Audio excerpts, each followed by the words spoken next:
Hello बच्चों, let's read the question. The question says, in the given figure, ABCD is a square and P is a point inside it, such that PB is equals to PD. Prove that CP is a straight line. CPA is the straight line. We need to prove that CPA is a straight line. To prove CPA is a straight line, हम first दो triangle ले लेते हैं जिसे हमें congruent proof करना है. First लेते हैं in triangle APD and triangle APB. कौन से ट्राइंगल्स लेंगे? APB लेंगे, APB, और एक लेंगे APD. ये दो ट्राइंगल्स हमने ले लिया. इन दो ट्राइंगल को कॉन्ग्रुएंट प्रूफ करना है. ये AD इक्वल्स टू APA. ये साइड्स ऑफ अ स्क्वायर है. Sides of a squares are equal. We all know this. साइज of a square are equal. Second है AP equals to AP, common side है, common side. PB equals to PB, यहाँ पे PD लिखते हैं क्योंकि हमें ट्राइंगल के नीचे ही इसका लिखना चाहिए. PD is equals to PB given है. PD equals to PV given है. ये हमने कॉमन साइड ले लिया. ये साइड्स ऑफ अ स्क्वायर है. तो क्या हो गया? By SSS criteria, triangle APD is congruent to triangle APB.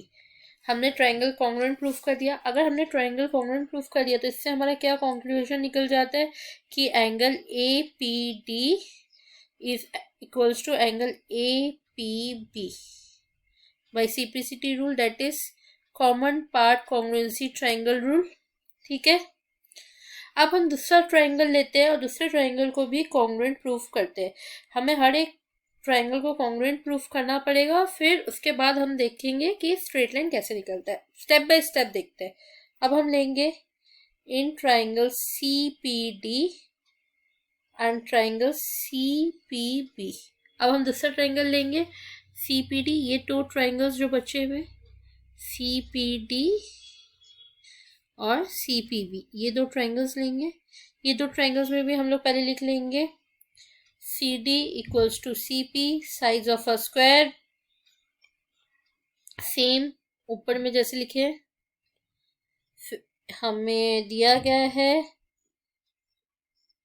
AP equals to, नहीं, हम इसमें कौन सा कॉमन साइड ले सकते हैं? हम इसमें कॉमन साइड लेंगे CP इक्वल्स टू CP. ये हो गया कॉमन साइड.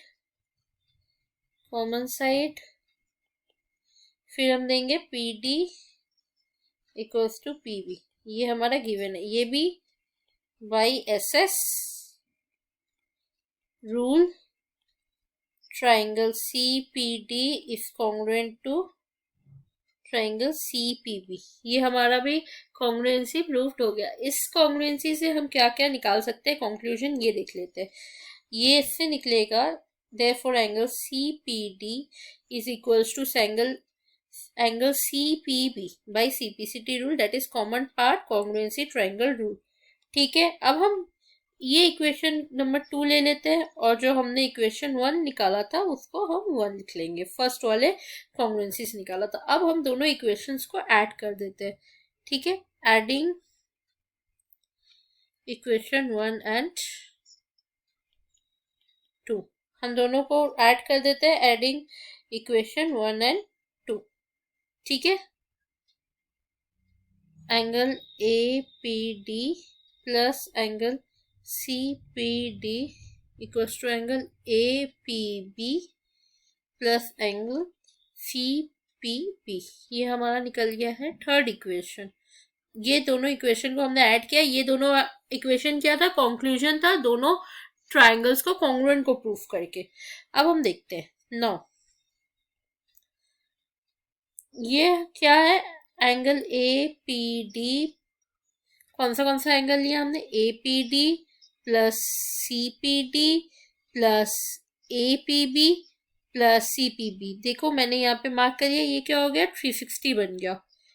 ये क्या बन गया, 360 बन गया। तो हम इसको लिख सकते हैं सबको प्लस करके, plus A P B plus angle C P B equals to 360। ठीक है, अब हम लिख सकते हैं कि angle A P D plus angle C P D equals to 3PC 360। अब हम दोनों को इक्वल कर सकते हैं, A P D angle C P D. ठीक है, C P D equal to 360 minus angle A P D plus angle C P D. या फिर हम इसको ऐसे भी लिख सकते हैं, angle A P B plus angle C P B equal to 360 minus angle A P B, क्योंकि हमने ऑलरेडी प्रूफ कर दिया है कि ये सब इक्वल्स है एक दूसरे को फर्स्ट में ही। तो फिर हम क्या ले लेंगे, ये वाला इक्वेशन से इधर से हम ऐसे लिख सकते हैं, 2 angle A P D plus angle C P D equals to 360 degree.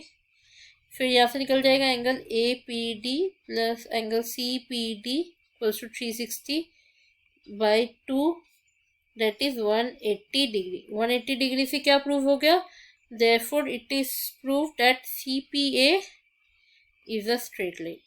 कैसे, C P A is a straight line.